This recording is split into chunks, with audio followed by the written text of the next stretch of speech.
Tuve una serpiente como suegra, un yararacurú, porque no me quiere. Yo tampoco la quiero tanto, pero para sumar puntos. Digo nomás, en el fondo le quiero mucho. Es una sensación rara. Pilla paoína. Se rieron mucho, diciendo, no puede ser.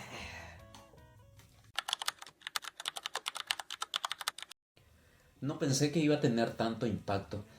A muchos le dejamos sorprendidos con Nembainaitese suegra.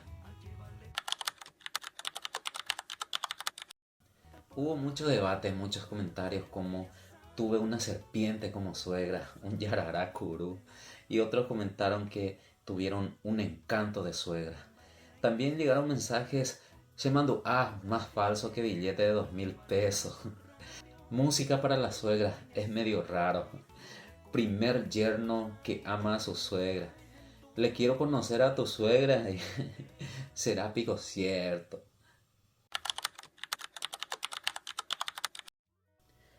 Creo que son igual a las madres y deben ser valoradas todos los días.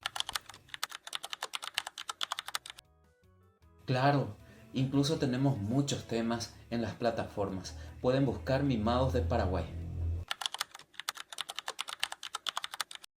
Suegrita linda, bro haiku. Amigas, amigos, peñi muy punaven de suegrandi.